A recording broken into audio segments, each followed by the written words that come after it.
It's David Henry here talking about that ADM and lower. You see it's all put together. I got a little montage of me putting everything in there and putting it together. We have a lot of good parts here. We got a Magpul K2, the textured soft feel grip.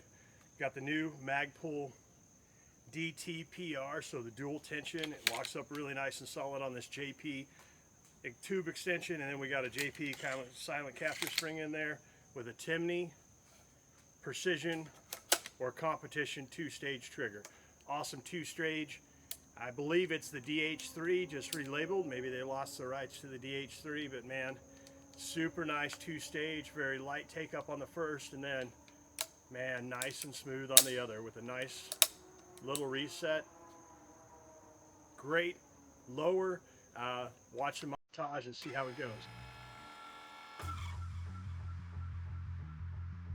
Alright guys, we're fast forwarding here. We're going to go through this unboxing real quick. You might see a couple screens twice. I apologize for that. But we got the grip out. You know, that's that K2 Magpul, and we did the dual tension. New Magpul stock. The nice thing about that is it's got the bag rider and the dual tension, so it takes up all that gas. And we have that JP silent capture, that JP buffer tube.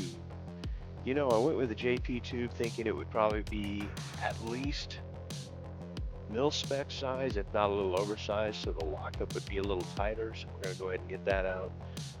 Then the two plates. Man, JP stuff is always machined very well. That's why I went with the JP on that.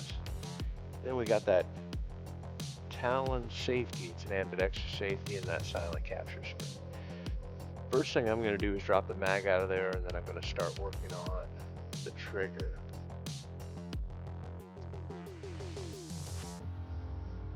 Sorry, we show that twice. For some reason, the editing didn't take that out, but that's all right.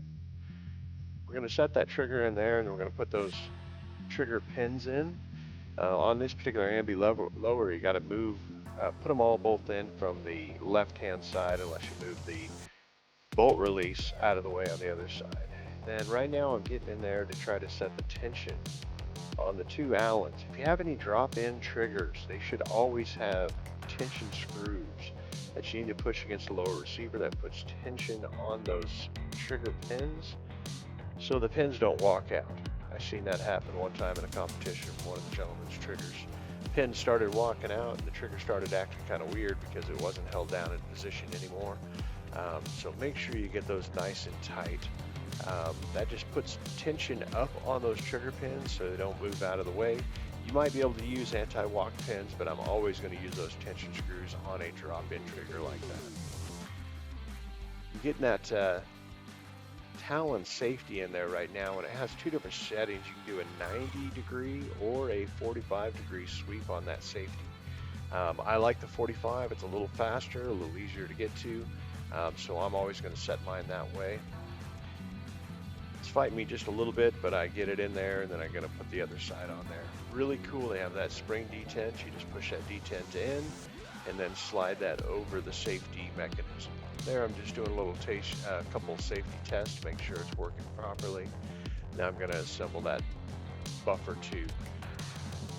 Yeah, you need to thread that castle nut on first, thread on as far as you can, and then put that second keeper on there, backing plate. And then we're going to go ahead and put the back takedown pin. Once you get it installed, we need to do that, and that little pin that keeps it from falling out. And then we're going to rotate that down. I like to set it, because we're using silent capture spring, you're seeing I'm not going to be putting that little spring and keeper down in there that holds the buffer retainer pin in. I'm just going to go ahead and adjust it until it's about where it would be if it was holding that in, and then go ahead and tighten it up. You'll see I'm just hand tightening it with a spanner wrench here or a AR-15 armorer's wrench. I do put it in the vise, and I do torque it down to 40 foot-pounds. Sorry about that, 40 inch-pounds, just to make sure it's nice and tight. Then I'm going to go ahead and put that stock on there. One thing you got to do is pull that detent out. Found out if you used an Allen wrench underneath the back side or the bottom side, you can hold it in position. Thanks a lot. Hopefully this wasn't too boring for you. A little fast forward to the assembly of that lower. We're going to put everything back in place. You can see it all in one shot. We throw an upper on it, see how it performs. I'm loving this Ambi controls on that lower receiver.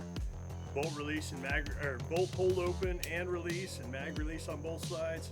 I like the fit and the finish. Love that Radiant Raptor safety on there. The Magpul furniture. What do you think? I'm kind of a fan. We'll get this put together on an upper and let's see how it works. Thanks a lot. Stay tuned for more. Make sure you hit subscribe. I got all kinds of builds, great ideas. Stay tuned. Thanks, guys.